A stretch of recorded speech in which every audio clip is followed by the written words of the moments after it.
Assalamualaikum warahmatullahi wabarakatuh. Perkenalkan, nama saya Muhammad Farhan dengan NIM 210736 dari Prodi Pendidikan Teknik Otomotif atau kuliah Sistem Pemindah Tenaga. Baiklah, pada video pertemuan 16 kali ini saya akan menjelaskan mengenai apa itu kopling, transmisi 4 speed, 5 speed, transaksel otomatis, propeller dan unit saldoin, diferensial, dan yang terakhir yaitu adalah aksel saf. Untuk yang pertama itu kita masuk ke bagian kopling. Kopling sendiri mempunyai fungsi yaitu penghubung antara roda transmisi dengan poros engkol. Untuk bagian-bagian dari kopling yaitu yang pertama yaitu adalah pedal gas, pedal kopling. Selanjutnya itu master silindernya beserta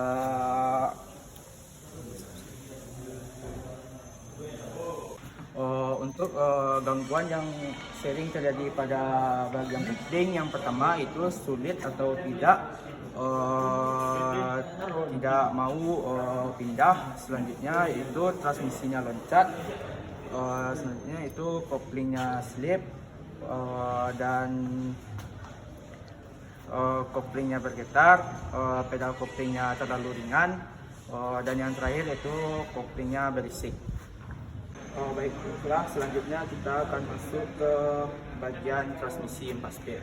Untuk fungsi dari transmisi 4 speed yaitu untuk memvariasikan putaran dan momen yang disalurkan dari mesin ke kopling lalu ke transmisi, dan memungkinkan mengubah kecepatan dari kendaraan. Dan juga ada bagian roda gigi mundur yang berfungsi sebagai untuk memundurkan kendaraan supaya bisa berjalan mundur. Untuk bagian-bagian dari komponen dari transmisi 4 speed, yang pertama di sini terdapat roda gigi 1, roda gigi 2, 3, 4, dan poros idler mundur yang berada pada bagian bawah poros input output. Selanjutnya yaitu ada shift port nomor 1, nomor 2, dan ring sinkronisnya yang berwarna tembaga seperti pada video, dan garpu pemindah yang berada di sampingnya. Baiklah, itu saja mungkin komponen dari transmisi 4 speed. Selanjutnya kita masuk ke analisis gangguan dari transmisi 4 speed. Yang pertama itu kerusakan pada batang input. Selanjutnya itu transmisi sering berdengung ketika di bawah jalan, kerusakan dari sinkromes, dan adapun cara pengukurannya supaya sinkromes ini bisa kembali normal, dan kerusakan pada output saf. Baiklah, setelah kita menjelaskan bagian dari transmisi 4 speed, selanjutnya kita masuk ke transmisi 5 speed. Sama halnya dengan transmisi 4 speed, bedanya pada transmisi 5 speed yaitu ada penambahan gigi pada transmisi 5 speed, yang awalnya pada 4 speed hanya 4 dan pada 5 speed ada 5. Yang fungsi mungkin sama seperti transmisi 4 speed, yaitu memvariasikan kecepatan pada sebuah kendaraan supaya kendaraan dapat berjalan cepat atau berjalan lambat, dan juga bisa memvariasikan jalannya kendaraan supaya bisa mundur. Perbedaan yang bisa dapat dilihat pada bagian transmisi 5 speed ini itu penambahan dari roda giginya, yaitu ya roda gigi 1, roda gigi 2, 3, 4, dan yang terakhir yaitu pada poros idler mundur gigi 5 atau gigi mundur, dan penambahan dari letak shift portnya. Mungkin analisis gangguan dari transmisi 5 speed ini sama halnya dengan juga dari transmisi 4 speed, kayak seperti transmisi berdengung, susah untuk memasukkan gigi, dan keras saat memasukkan giginya. Baiklah, selanjutnya kita masuk ke transmisi transaksel, yang mana sebelumnya kita telah masuk ke transmisi 4 speed dan 5 speed. Fungsi dari transmisi transaksi ini sama halnya seperti fungsi dari transmisi 4-speed dan 5-speed, yaitu untuk mengatur kecepatan dan memvariasikan kecepatan sebuah kendaraan supaya kendaraan itu bisa berjalan lebih cepat ataupun berjalan dengan lambat, ditambah dengan kendaraan tersebut bisa berjalan dengan mundur. Perbedaan yang dapat kita lihat dari transmisi transaksial ini, yang pertama itu letak gardan dari transaksial ini, yang mana gardan atau diferensialnya menyatu dengan poros output dari transmisi yang berletak bersebelahan. Bagian dari atau letak dari roda gigi transmisi transaksial ini, yang pertama terletak pada roda gigi 1 yang saya tunjukkan, roda gigi 2, 3, 4, dan poros ujian mundur. Gangguan yang sering terjadi pada transmisi transaksial ini sama halnya dengan transmisi transaksi lainnya. Yang pertama itu transmisi yang berdengung, perpindahan gigi yang tidak berjalan dengan nyaman, lalu bunyi yang keras terhadap transmisi ketika mobil berjalan. Baiklah, setelah kita melakukan pengenalan analisa gangguan dan fungsi dari transmisi transaksial tadi, selanjutnya saya akan masuk ke transmisi otomatis. Fungsi dari transmisi otomatis ini pun sama halnya dengan transmisi biasanya, itu memvariasikan kecepatan dari kendaraan supaya bisa berjalan lebih cepat atau lambat. Yang membedakannya yaitu untuk perpindahan giginya dilakukan secara otomatis tanpa memasukkan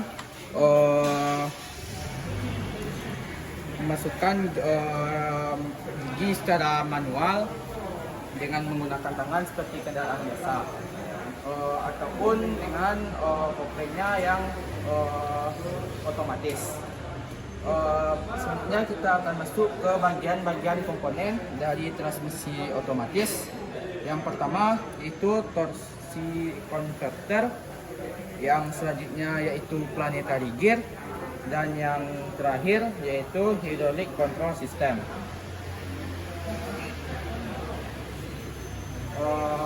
Adapun kerusakan yang terjadi atau analisa gangguan dari transmisi otomatis ini sama seperti halnya dengan transmisi yang lainnya. Adapun kemacetan dalam transmisi otomatisnya yaitu perpindahan gigi yang tidak stabil, kekurangan cairan oli pada transmisi yang menyebabkan perputaran dari transmisi tidak berjalan dengan lancar. Dan adapun transmisi otomatis ini memerlukan biaya yang lebih besar untuk memperbaikinya jika bisa dibandingkan dengan transmisi manual. Setelah melakukan pengenalan komponen transmisi otomatis, selanjutnya kita masuk ke propeller shaft dan universal joint. Fungsi dari propeller shaft dan universal joint ini yaitu menghubungkan antara transmisi dengan diferensial atau gardan untuk menyalurkan putaran yang telah dilakukan oleh transmisi menuju gardan, dan selanjutnya akan diteruskan ke roda dan supaya kendaraan itu bisa berjalan. Bagian-bagian dari propeller shaft dan universal joint ini, yang pertama ada tabung dari propeller shaft, itu ada flange yoke-nya, dan di dalamnya terdapat universal joint dan bantalannya sebagai media penghubung antara propeller shaft dan diferensial. Gangguan yang sering terjadi pada propeller shaft ini, yang pertama itu batang propellernya yang telah mengalami keolengan sehingga perputaran dari propeller shaftnya ini tidak sebagus jika batang dari propeller shaftnya ini tidak mengalami keolengan. Selanjutnya itu muncul bunyi saat kendaraan berjalan, dan yang terakhir yaitu batang propeller tidak dapat berputar dari transmisi yang menghubungkannya ke diferensial. Setelah melakukan pengenalan dari propeller shaft dari Universitas Join, selanjutnya kita masuk ke bagian selanjutnya, yaitu gardan dan diferensial. Gardan atau diferensial mempunyai fungsi yaitu menghubungkan antara transmisi sebagai media tenaga yang telah disalurkan sebelumnya dari engine ke penggerak belakang seperti roda. Komponen diferensial ini terletak di antara komponen poros propeller dan axle. Bagian-bagian dari komponen diferensial ini yaitu yang pertama ada pinion gear, tutup bantalan, beserta di sampingnya yaitu roda gigi samping, dan terdapat juga di roda gigi samping ini ada cincin dari roda gigi samping, bak diferensial, dan roda gigi ring. Bagian di dalam roda gigi ring ini terdapat yaitu poros pinion beserta dengan roda pinionnya dan cincinnya juga.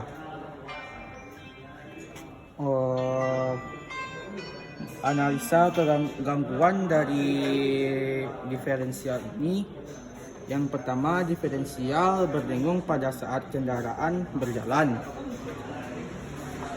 Selanjutnya yaitu diferensial bertumbuh kesan saat mobil berjalan, dan yang terakhir yaitu diferensial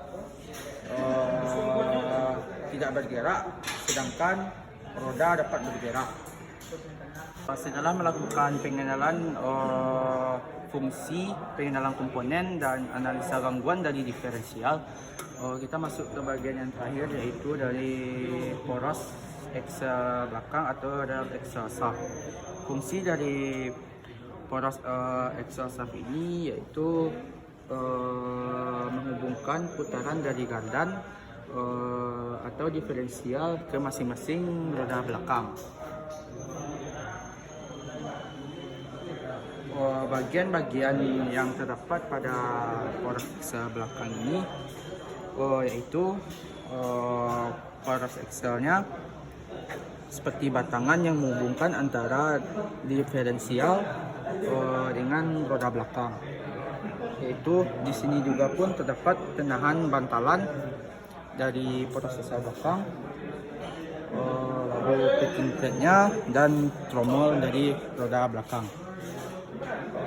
Mungkin gangguan yang terdapat pada poros axle belakang atau axle shaft ini, yang pertama itu kebocoran oli melalui axle belakang, kebocoran oli melalui poros unionnya, timbul suara pada axle belakang, timbul suara benturan.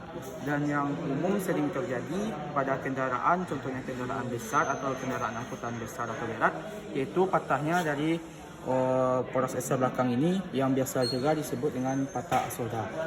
Mungkin sekian penjelasan saya mengenai bagian-bagian dari sistem pemindah tenaga, dari yang kopling, transmisi 4 speed, 5 speed, transaksel, otomatis, propeller, diferensial, dan yang terakhir yaitu poros axle shaft. Wassalamualaikum warahmatullahi wabarakatuh.